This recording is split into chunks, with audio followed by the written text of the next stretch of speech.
Hello, everyone. Welcome. Thank you for joining us. It's nice to see some familiar faces. Hello. Hello. Wow. Hi. We have a few more folks. Hello, hello.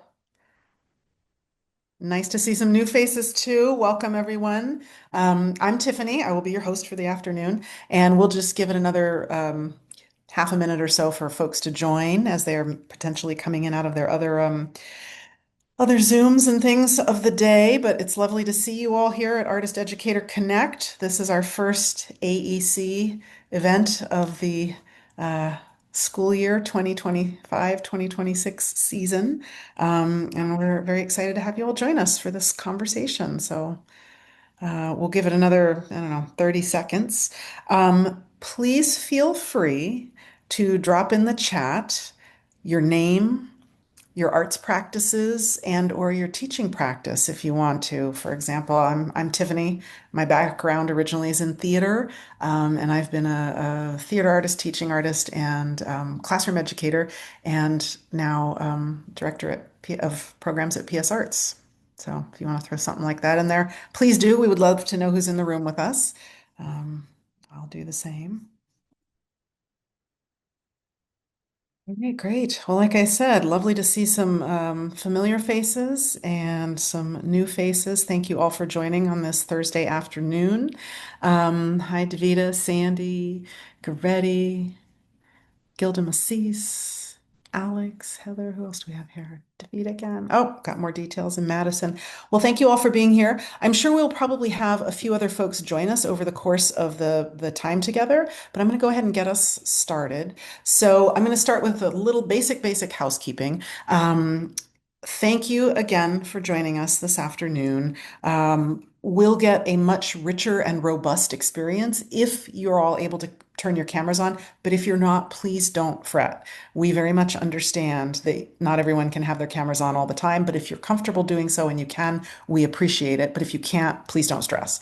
Um, Please do keep yourselves on mute unless you're asking a question or engaging in the conversation. We want to hear all voices, but also we don't want to hear the background noise. At my house, it's usually, ambient street noise and things, so do be mindful of that. Hi, folks who are joining. Please welcome, welcome. Glad you're here. Glad to see you. Feel free to drop your name and a sentence about your arts practice and or your teaching practice into the chat if you'd like to. So yeah, camera on if you can, but not required. Please stay on mute unless you're actually participating in the conversation in that moment. Let us know who you are in the chat. This is Artist Educator Connect, and if you're just joining in now, this is our first Artist Educator Connect event of the 2026 school year, 2025-26 school year and season.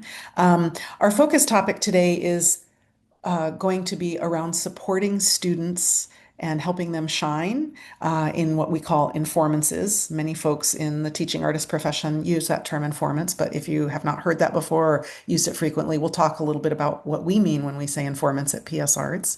Um, but the goal of this whole series, which we started last year, is threefold. It's to hold space for dialogue and growth for all of us who are teaching artists or in support of teaching artists in some way, who ultimately serve students.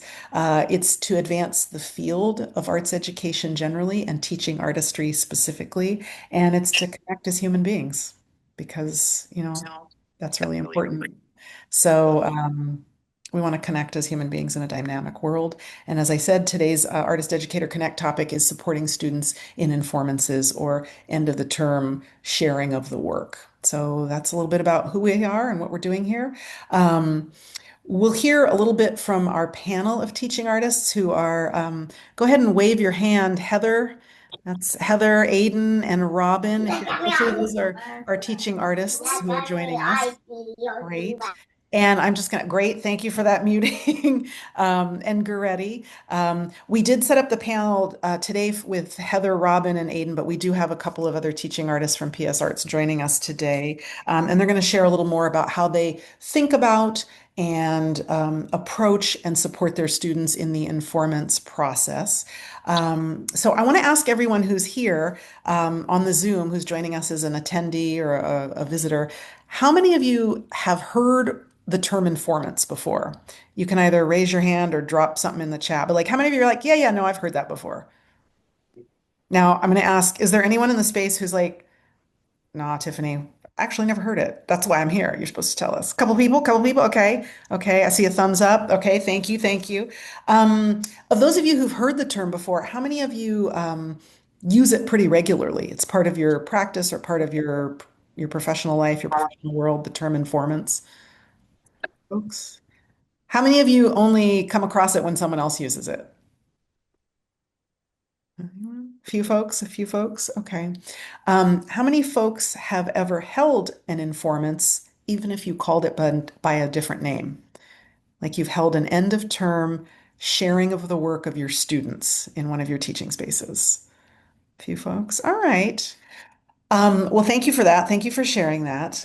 Before we dive a little more deeply into the term, I want to introduce our teaching artists and let them say a sentence or two about themselves. So, our panelists for today are Heather McAdams, and I will let you say a sentence or two or three about yourself, who you are. Hi, I'm Heather McAdams. I am currently teaching TK through fifth at Will Rogers Elementary in Santa Monica. I'm a teaching artist for PS Arts, and it's a lot of fun. Thank you. Thanks you so much. Another teaching artist we have on our panel today officially is Robyn Heller. So Robyn, tell us about you. Hi, I'm Robyn Heller. I am a theater teaching artist. I work with PS Arts mostly with the extended learning or after school programming and with Inside Out Community Arts, which is another after school programming. And my background is in small professional theater, independent film as an actor, writer, director, producer. Great. Thank you. And we also have Aidan O'Connor on the panel today. Hi everyone, I'm Aidan. I am also a PS Arts teaching artist. I work in both the extended learning program and the in the classroom studio. I work with TK through fifth grade, and I have a background in both dance and theater. Um, yeah, I'm a working actor and a comedian in LA, and I love to share with the kids and students. So. Thank you. If we're able to, so that's our panel for today, and they're going to talk a little more. I have some questions for them, and we're going to have a little bit of dialogue about how they approach informances. But before we do that, if we're able to queue it up, I think we might have like 20 seconds or so of video from an informant's. And I believe, correct me if I'm wrong, Masis or Kevin, this is is it Collins Elementary School? And this is an informants of students in a dance class at the end of a dance rotation. And I think they're probably about what, second, third grade? Yes, Yeah. Owens Elementary for Paramount School District, and I think it is actually second graders. Okay, great. So we'll watch this little clip and then talk about it.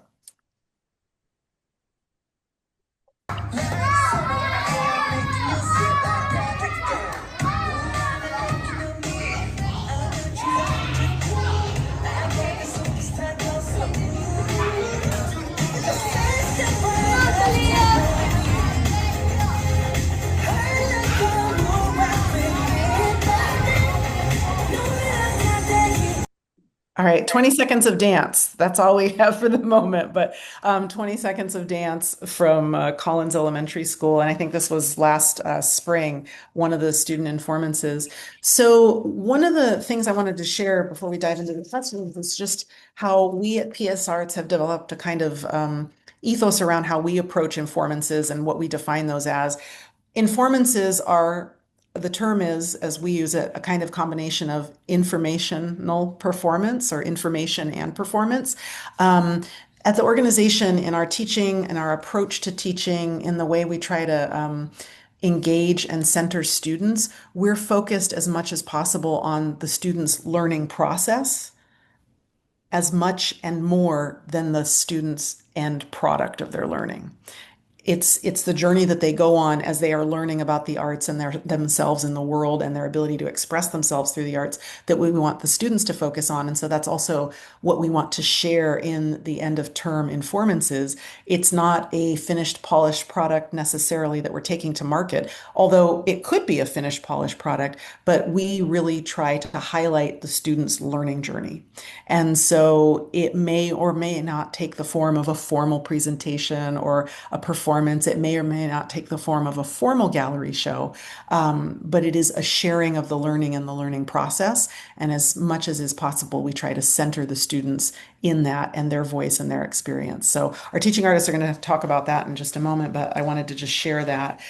We also try to think about how we can connect what the students are learning and their experience beyond the four walls of the classroom. So as long as the school is willing or the district is willing, we want to always invite the students' grown-ups to come to the informances, whether that's family, whether that's guardians, whether that's older siblings, whoever their people are that support them, their grown-ups that support them, they are invited to our informances so that the students can share the work with them. And then we try to engage those folks to the degree that they're willing and able to join in the learning experience on that particular day. It's more of an open classroom. So without further ado, I'm going to pose the first question to the panelists. And that is, what are the most successful strategies or ideas or methods that you've used that make for successful informances in your teaching practice? And I don't know if Heather, you'd be willing to start us off, but what has been really successful in your experience over the years in bringing these Well, into an informants? for visual arts, there's really no performance component. It's just more of information for the grown-ups. And usually what I do is I invite the grown-ups to participate in the class so that they can have the same experience their children have when they enter the classroom. So I say, grown-ups, you're taking class just like your kiddos, and why should the children have all the fun? So I want them to be open to trying. I also like the idea that kids can guide their parents in how, or their grown-ups in how things work. So they have a sense of pride in showing them and having some expertise in what they've learned over the course. Mm-hmm. And I also like to take them on the art journey that the kids followed throughout the year. I give them a slide presentation of like, we started with this artist and this is how we grew from this to that to the other. And then they have visual ideas of what their children are going to be bringing home in their portfolios. Okay. It sounds like, thank you for that. And it sounds like just one of the things I'm hearing is that right from the jump on the day of, you're engaging those grown-ups in the space. You're sort of connecting what we sometimes formally disconnect, which is the audience from the presenters or the folks sharing. You bring them together and engage the grown-ups who come to the experience as well. So they're participating, they're taking part in building the Yeah. informants on the day of. Yes. Awesome. Yes. Awesome. Um, Robyn or Aidan, Robyn, what are some things that you found really work in the informances you've held?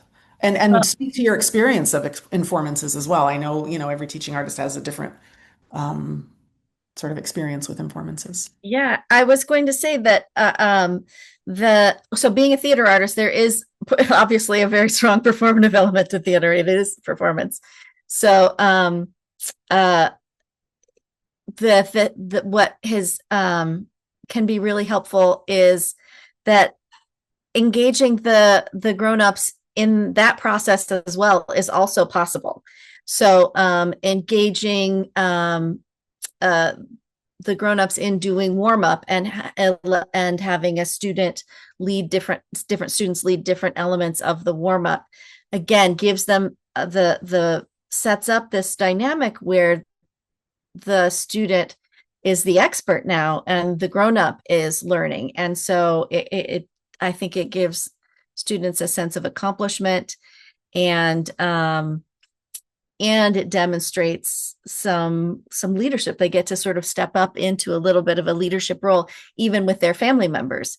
And I think it's a really great community strengthening part of it. Yeah, that can be a really different dynamic for the children, especially younger children and the parents, right? Yeah. Hopefully it builds empathy, Yeah. right? There's a lot of laughter, I find, when that happens. Yeah, because they're inhabiting different roles in the space Yeah, with each it's other. really fun. Yeah. And I like to, I sort of have learned that through one of the Inside Out community arts elements of that program is a day called Family Day, Hmm. um, which is not an end of program thing. It's actually sort of midway through, and it is sort of strengthens, I think, um, family investment in the program to Hmm. know to have a little more clarity about, oh, this is what my kids are doing when they are at in this program. Oh, they're learning this, they're learning that. Oh, look how how they're coming out of their shell, and so the support, I think, is strengthened for the program throughout the year and then for future years. Okay. So it's not just about the student learning in your experience, it's actually a community building piece as well, or a bridge to strengthening, ties and things to family. Hopefully. Yeah. Thank you for that. Aidan, what about you? What are some strategies or the first few strategies that you've used in Informances that have gone really well and set students up for success, help them shine? Yeah, so for me, the most successful way that I like of going about it for me has been I start right from the beginning of our time together, letting the kids know, oh, at the end of our session together, whether it's like 10 weeks or 15 weeks or something like that, by the end of our 15 weeks, we're going to share with our, just like you guys were saying, our community, what we've learned in class. So and then I call that an informant, and I let them ask me any questions that they might have about it. Some of the kids, especially with like theater, or dance, when it's like, oh, they know like there's a performance aspect to it.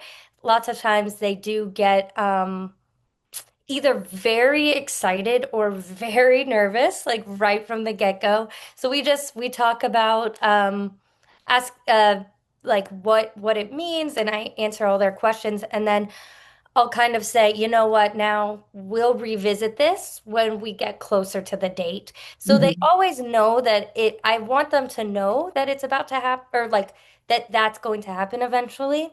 But once we like kind of bearing it up in the beginning, then like we won't revisit it until like a couple weeks before it actually happens.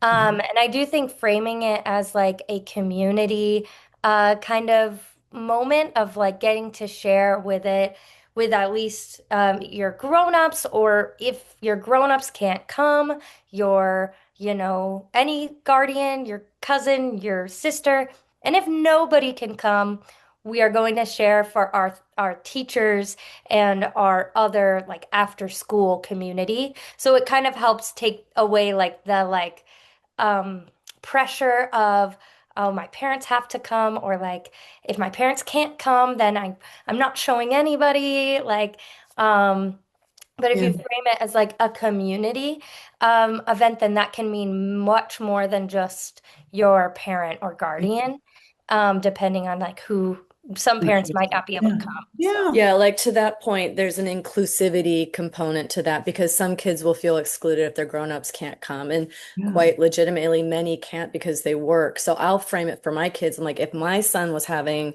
informants today, guess what? I wouldn't be there because I'm here with you.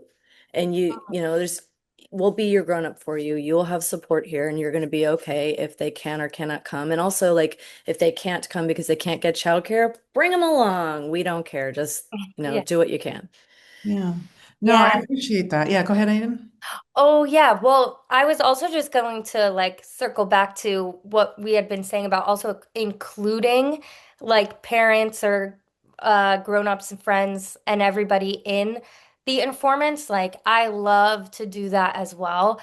And I will always invite anybody who comes, and maybe like let them know beforehand, like, you are invited to participate in our class with us today. And um, for me, that looks like having them participate in even our warm-ups that we do as a class. And then I love to like end the informants too, with some sort of group game that everybody can participate in. So if it was dance, I would probably do like a dance circle, and everybody is welcome to participate in that. Or if it was theater, I would do like an improv game that everybody can join in on.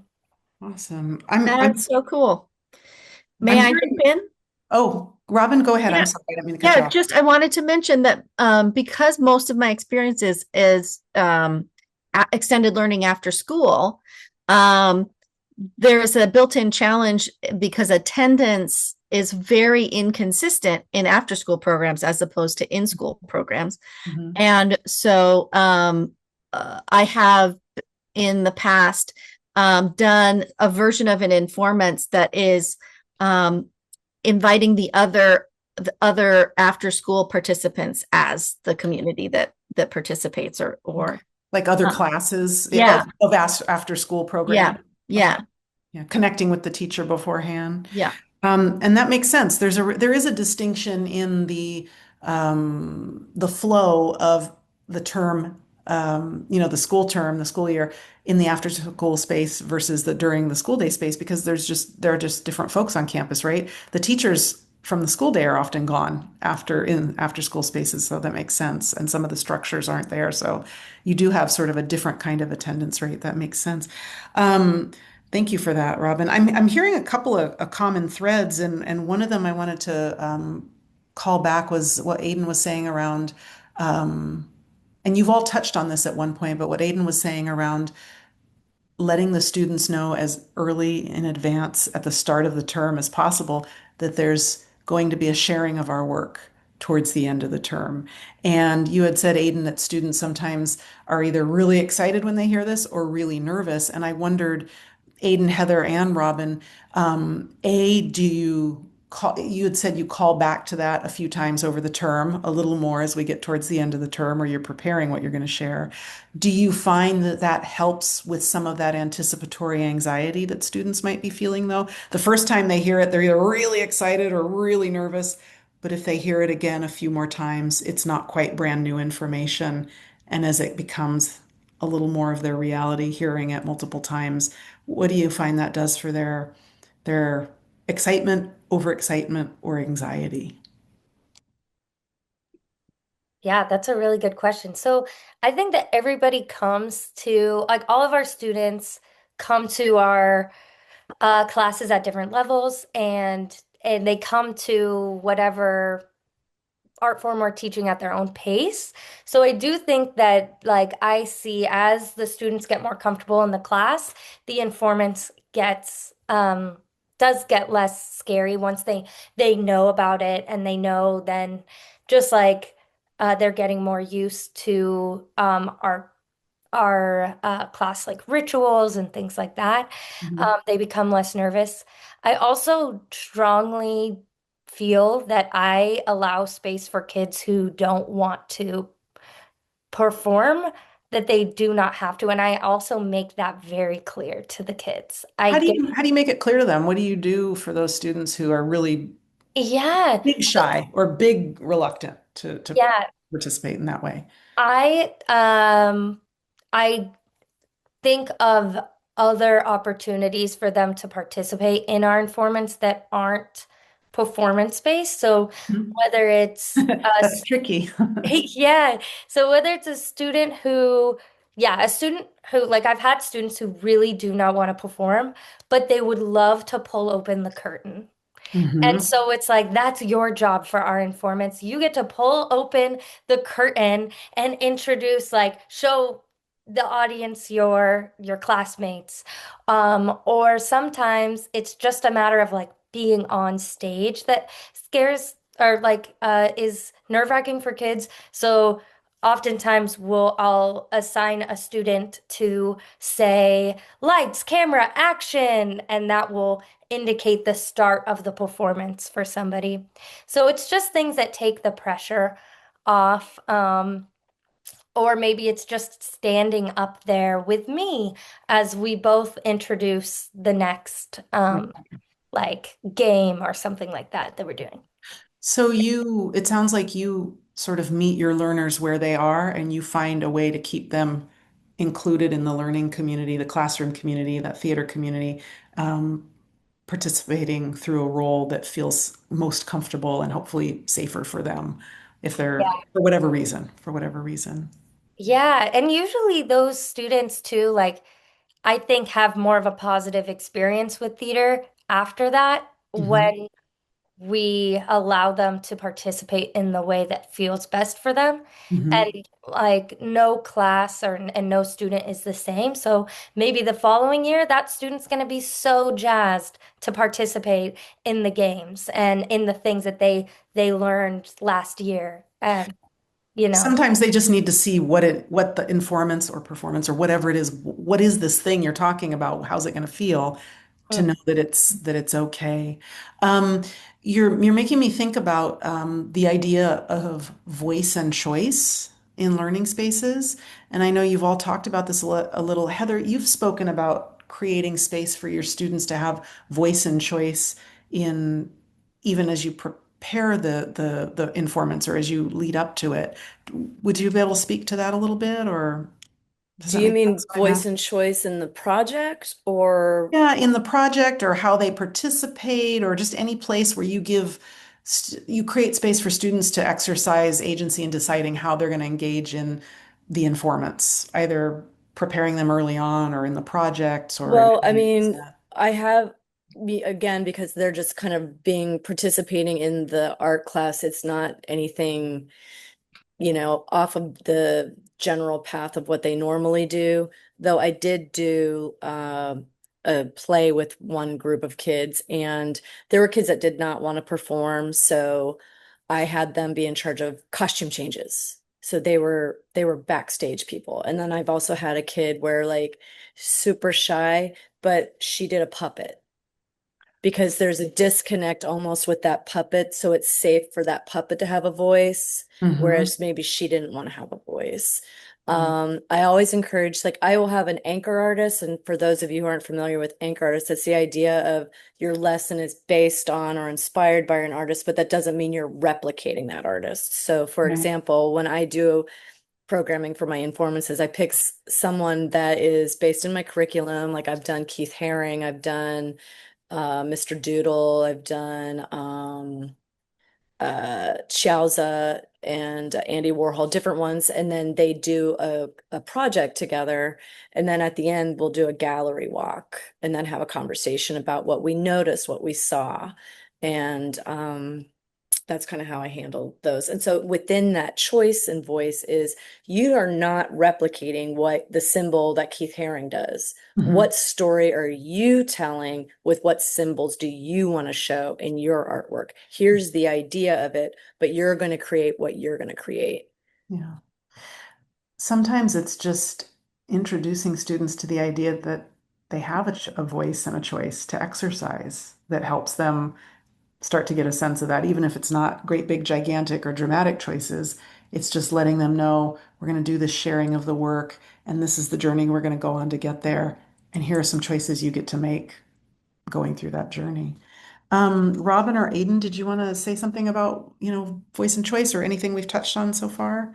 Yes, please. Um, I'd like to add that I have stolen the gallery walk from visual arts and used it for with students who may not be ready to be performance based, but because theater involves so many different disciplines, it's a collaborative art form.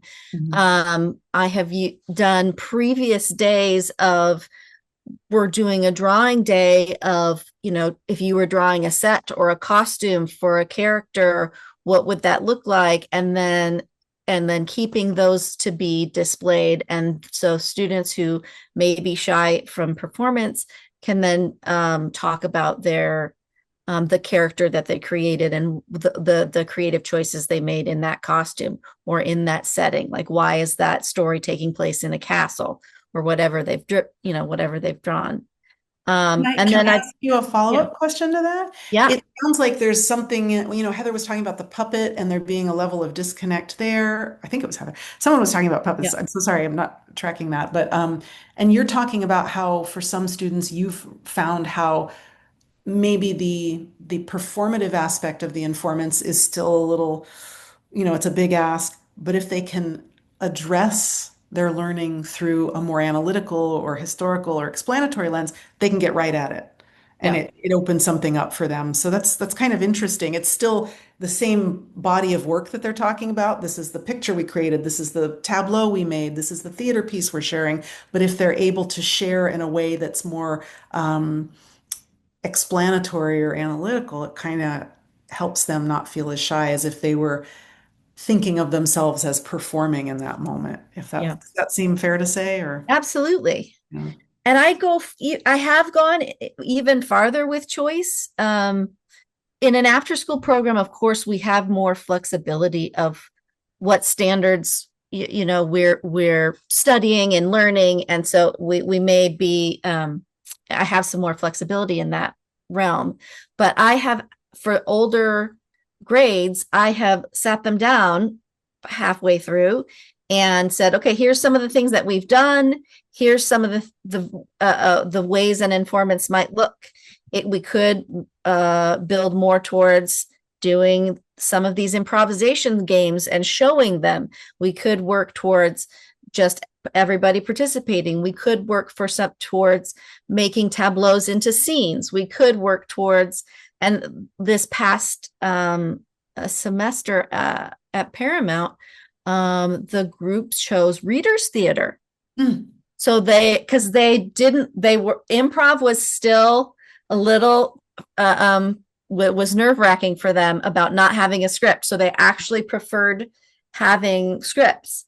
And then we presented it not as a finished piece, but as a process. What readers theater is a process of getting into that text and making creative choices with voice and physicality. Right, right. Thank you for that. I I wonder, well, I have another question I want to ask all of you, but before I move on, Heather or Aidan, was there anything you wanted to add to that last point, or Well, I think any it comment? kind of like from the back door, it ties in voice and choice kind of, and creating these things also ties into the concept of alternative ways of learning, alternative ways of intelligence. So, you know, each kid is going to have a different pathway for that knowledge. So, as an educator, it's really important for me to try to find, like, some people are oral learners, some people are visual learners, some people are tactile learners, or all the different ways of doing that. And that ends up happening in how you do your informants, because how they're going to show their proof of knowledge or their experience is going to reflect their style of learning. Can I share one more tidbit about that readers theater that made me really happy? Was that we had some, and not everybody was thrilled with having a script in hand, because not all of the students were adept readers. So Mm. those folks got, I asked if they'd like to do sound effects. So then they were adding in sound effects and actually and physically portraying some objects in the readers theater. So they were still included in the performance and got to make creative choices just as well. Yeah.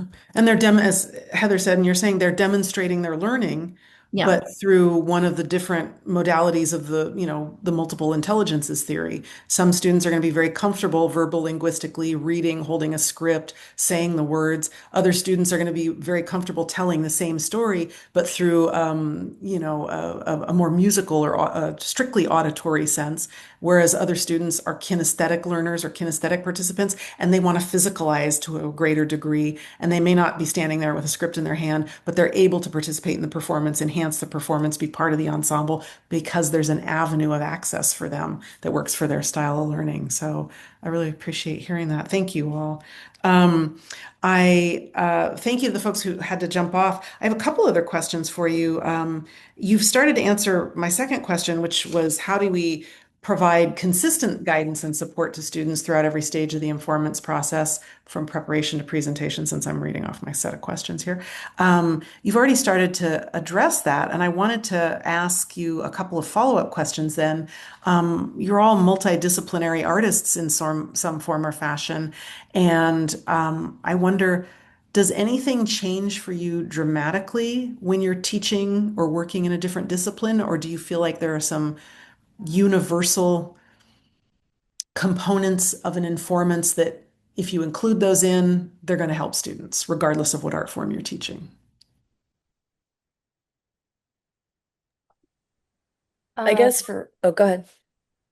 well, I was just going to say that giving them like I think with either taught, dance and theater.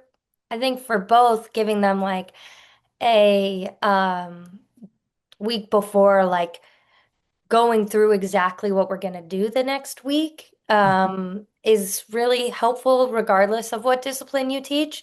So it could be like we write out a running order of our informants, like running order, but be like this is how we're going to start our class, and then we're gonna do this, this, this, and then we're closing with this, and assigning, if we can, some students to help lead um, all the activities has been the most helpful. Also, like printing out a sheet and sending it to them or sending it home with them if they wanted to look at it, Mhm. that has like our informant schedule.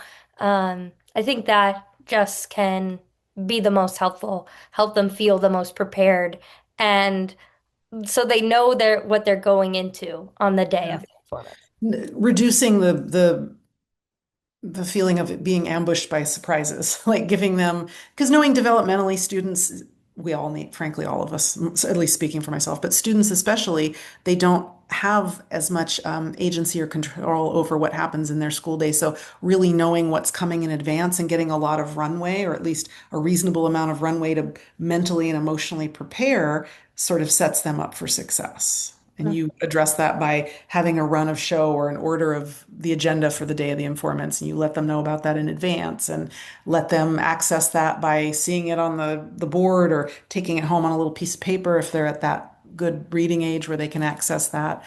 Just giving them a lot of access to think about what's coming up helps them have a successful experience. And that's across arts disciplines, you find. Oh, definitely. Yeah. Heather, Robyn, thoughts on that? For Go ahead, me, Heather. I try to just have the most consistent format for my class throughout the whole term Like because each day, each class each meeting? class is going to be like, we're going to start with like a standing circle, and I might do a quick improv game to get people's creative juices flowing. I also find that if I do improv with a visual arts class, I get buy-in from kids who aren't that into visual arts. So it's giving them something else that's not, but I also try to find something that will tie into what we're doing. So for example, this week I'm teaching Keith Haring, which has a lot of movement in his figures. So Mhm. we did the gesture name game. So you do a master gesture with your name and you go around in a circle. So then that is a physical symbol, which ties into the lesson about symbols. Right. So they know we do that as our warm up, something in warm up. Then they know that I'm going to the board and showing them the deck. Then they know that I'm going to demonstrate it. Then they know they're going to the studio. Then they know we're doing a gallery walk. Then they know we're doing a reflection. Mhm. So they have a consistent boundary of what happens each week. So even on the informants, it's the exact same, even if grown-ups are Mhm. there. Okay. So if they're thrown by the fact that it's the Informants Day and there are folks joining in who are not normally in the class, they can fall back on the routines or the class the rituals you've established for that the flow of the class, almost in some ways automatically because they've internalized that over the course of the time with you. So having that consistency in each class leads up to a success, helps support a successful informants because they can rely on that on the day of the informants. It sounds like Yeah. great. And Robyn, what were you going to say? It sounded like maybe you had some thoughts on Yeah. it. So, and one thing that's kind of hasn't been said, but is sort of underlying is in that planning and preparation, making sure that you're being really communicative with the site, Mm, with the school, the teachers, the facilities people, with, so that you can minimize the unexpected. right. Um, and then a tool that I am trying to incorporate more and more, because improvisation is part of theatrical practice anyway. One of our fellow teaching artists put it in a way that was so mind blowing to me. He said that kind of improvisation is about finding the inherent value in the unexpected. And so trying to set that up from day one, that when something unexpected happens in the classroom, going with it and turning it into a positive becomes a sort of lead by example, so that when inevitably something is happening on the high stress day, there's always already been the practice of flexibility. Yeah.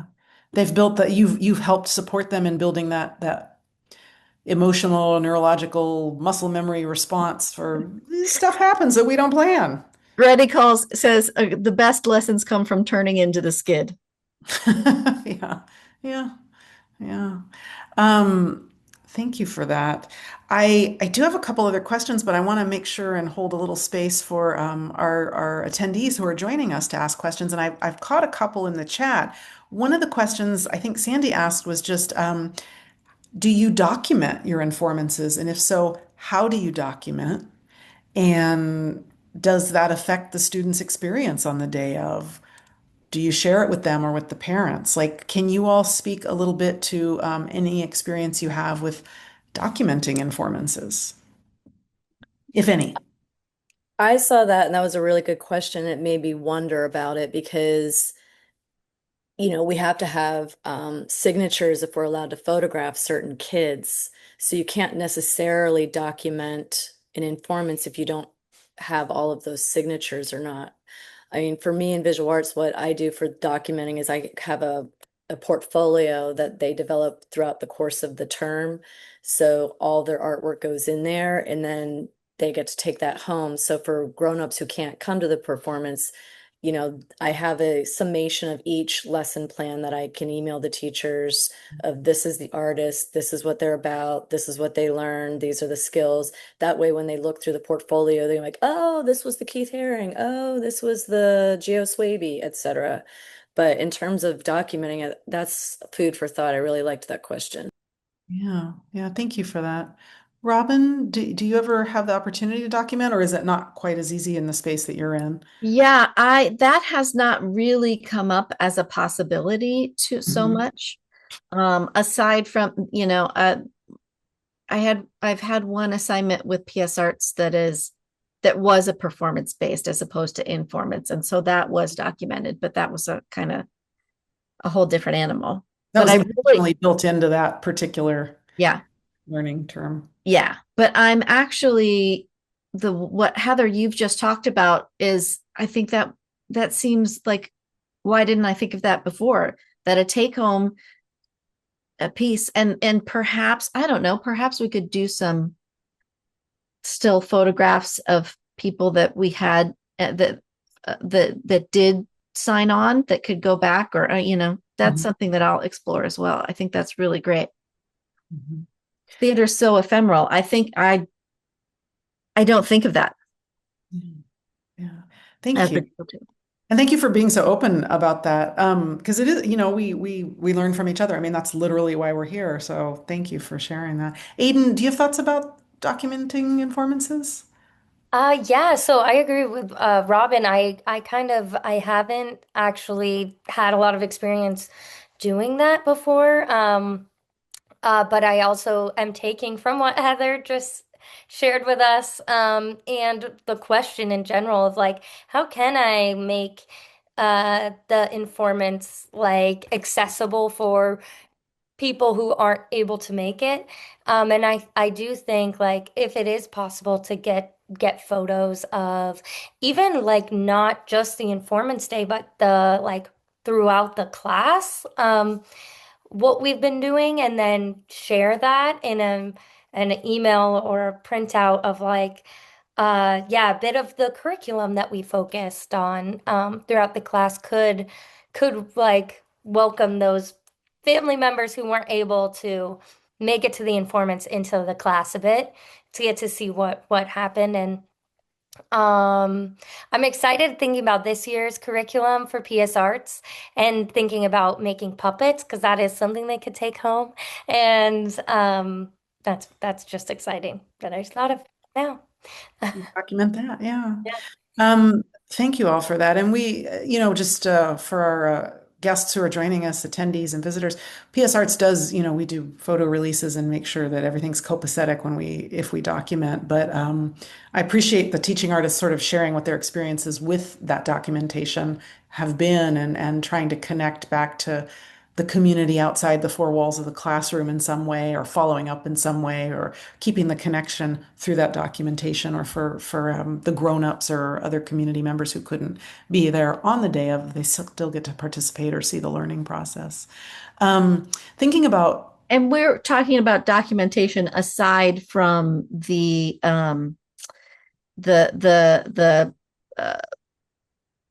what is the word that I'm talking about?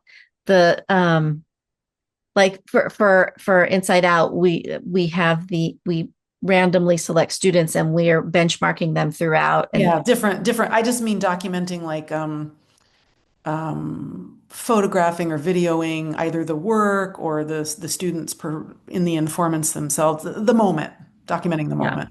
Yeah. Thank you for the clarification. I'm thinking about that documentation piece and thinking about grown-ups and community and extending the student learning beyond the four walls. I didn't share this question earlier, but I want to ask you all about the idea of centering students' learning process over the final product a little bit, or placing a higher value on students' learning journey over the one thing they get at the end out of their learning. And I want to say that centering process over product in the education system can sometimes be challenging because we do like to see a finished product sometimes here in the United States, here in California. Are there thoughts you have around helping other adults, whether it's the classroom teacher that you might be working in partnership with, or administrators, or even the parents at home, helping them see the value in focusing on the student learning over the finished product? Like, do you have any thoughts about that? How do you make that idea palatable to other grown-ups? Well, I make them do the process. Say more about that. Well, I mean, a lot of them are like, oh, no, no, I can't do art. I can't do art. And I'm like, all right, well, can you make a dot? And they're like, yeah. I'm like, let me see it. And they're like, I'm like, can you make a line? All right, you can do Keith Haring, off you go. You know what I mean? Like you have to be a part of the process and be open to it. And everybody can be creative. And so if you have the grown-ups are actually harder to teach sometimes because they have this inner critic that's been telling them no for so long that they can't do it. That where I'm like, no, you're doing it. You're going to be fine. It'll be safe. It's okay. And then it's okay to fail. It's okay. We'll see where it goes.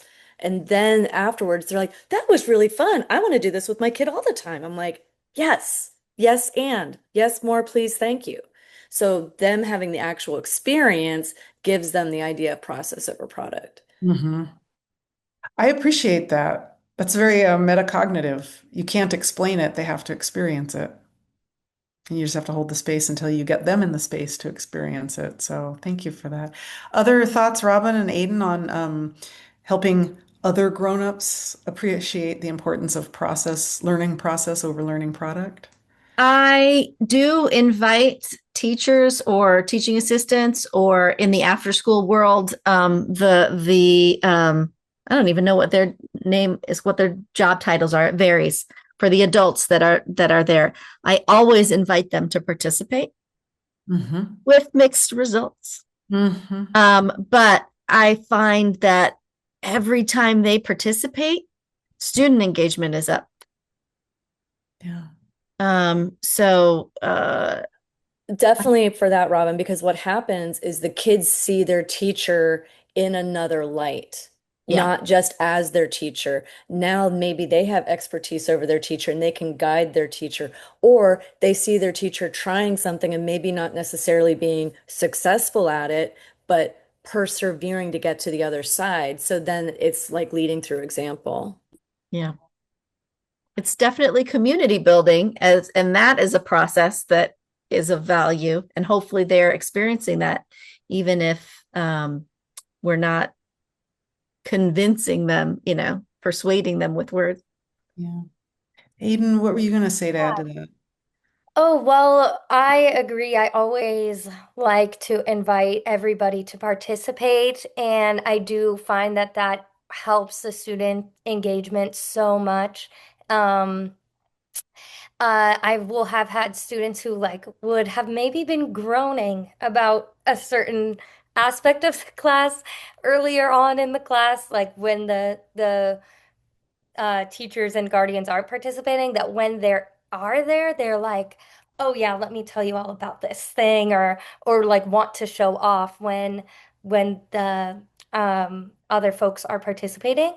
Also, I just to talk about like process over product. I love improv games and I love like freestyling with dance because those are never a finished product. And they are their own art form, but they also are never going to be a finished product. It's something that changes every single time. And so having those be part of your informants does, I think, help enforce the process over product because you are participating in what are often seen as like building blocks to a finished product, but I also see them as things that can stand alone, even if it's just one time only. That was a like something we all did together, and we can decide to continue that work. If something you did in our improv class today you found hilarious and you want to go home and write it out, then that's a form of process and yeah, so I'm kind of losing my train of thought here, but I just love improv games and freestyling with dance because it's a way that everybody can participate and it is truly the process of making. So Self. Yeah, thank you for that. Thank you for that. Um, I want to open up just a little bit of space for, we have time for maybe one or two other guest audience questions from our teaching artists about what makes for a strong informants. If anyone has a question they want to drop in the chat. I know, Sandy, we actually spoke a little bit about documentation Oh, yeah, a my few minutes. earlier question. Yeah, but Yeah. I saw you had a secondary question. Yeah, I was just thinking about if students could help. Sometimes you can only do the informants once, but it's almost like if you had a chance to do it again, what different choices would you make? Mhm. And I think even if you can have students imagine that, but even having a simple rubric that students are part of to think about, like, what's one thing I would try to do differently or better if I did it again, can really support that process that many of us artists do in honing our craft Mhm. and not trying to get everything perfect, but trying to do just one thing differently, but have them identify what they want to try to do again. And I think the ideal thing is having kind of doing it twice could be amazing if you had time. Yeah, yeah, time, the tyranny of time. But yeah, really good point. And the reflection piece is it indicates or implies to students that the learning can continue and does continue beyond the term of the class, like the semester or that particular class day, et cetera, et cetera. Yeah. Anyone else have a question that they're dying to ask our teaching artists? You don't have to be dying to ask it, but something you were wondering about or something, that resonated for you that you wondered about? Um, oh, I see in the chat there's the idea of talkbacks. Yeah, really great point. Sometimes giving the audience with the students the chance to reflect. Yeah, Yeah. Robyn? Oh, and I think also Goretti had mentioned about the Q&A portion can help give students who might not have a grown up in the audience getting feedback from somebody, as well. So it doesn't, so they feel, they can feel seen. Yeah. Yeah. Thank you for that. Um, Well, I'm going to drop some key takeaways that I heard into the chat here. So give me just a second. But I was hearing things like providing over and over again from our teaching artists, providing students lots of advance notice that an informant is coming so they have time to acclimate to the idea, think it through, be prepared a little more. Second, I heard use the same class structure each class so that by the time you get to the day of the informants, that structure supports students through the informants, even if they are a little extra nervous that day. Um, Give students multiple ways to access the learning, of course, over the course of the semester, but also multiple ways to show or demonstrate their learning during the informants, like maybe it's performing, maybe it's making sound effects, maybe it's making shapes, maybe it's opening the curtain or the metaphoric curtain if you're not in a theater space or a playing space that's more traditionally recognized. Um, Having the grown-ups participate, like planning during your informants to have those grown-ups engaged in some way, whether it's the teachers, parents, families, guardians, older siblings, whatever, have them engaged to the degree you can get them to engage so that the students get to see grown-ups learn and so that they get to participate in learning and having fun experiences, arts experiences with their grown-ups or their family or community supporters. And then I'm going to just, echo Sandy's idea about reflecting on the experience, even right afterwards, maybe reflecting with the guests or the grown-ups who showed up is really wonderful. So I'm going to drop those in the chat right now. Hopefully I didn't put too many typos in. Um, we're starting to come towards the end of our time, but I wanted to share that we have a couple of requests of you all, but before we get to those, let me just share what they are. We have a survey that we would love for all of you who have joined us to take about what's come up in this experience. And in a few minutes, Gilda's going to share that. It looks like, oh, I spoke too soon. Kevin shared it. So there's our survey. If you all would click on that link so you have it handy in a moment, that would be great. But I want to ask one other question of our panelists before we dive too deeply into it. Um, Heather, Robyn, and Aidan, do you have any other thoughts about informances that you want to remember to share with the audience before we start to wrap up? I Um, mean, oh, oh, good. I just wanted to say that every informant will be different and to be flexible with it and take your cues off your class about what's going to be best for them. And then if we are having fun, they will have fun. So your informant should be fun for you to be participating in. Sometimes I've gotten really anxious about my own informances with the kids, and then that just would take away from their experience. So I I always want to have fun and know that any type of thing that comes up is just a gift in another way. So this student is missing. How can we incorporate something else to still continue and the show will go on? So that's top priority. Have fun and be flexible. All right. Thank you for that. It's a really good reminder in general in life. But yes, Heather and Robyn, what were you going to Well, say? I mean, I don't want to diminish it, but in a way, it's not that deep. You're going to teach your class, you're going to teach it the way you're going to teach it, and people are going to enjoy it. So just be you. I Yeah. have nothing to add. Those two things were perfect. All right. Well, I'm going to drop those two things in the chat then. To add to the list from earlier. And then I want to just point out that in the chat, just one message before, Gilda has shared with us, thank you, Gilda, a form. I think Masis, you drafted this for folks. It is an informant's invitation flyer that you could use. It's a template. You can take this and you can add your information and send it out to your students grown-ups and or the school or other teachers, whoever you might want to share it with. So that's your sort of takeaway for the day. And then if you would scroll back, or maybe if you're able to just drop in the chat again, Kevin, that link to the survey, we would like to ask you all to please fill out that survey so that we can reflect on, you know, our own learning here at PS Arts. And we do have, I just want to also announce that we do have a series. This is a series that we'll do several more of this year.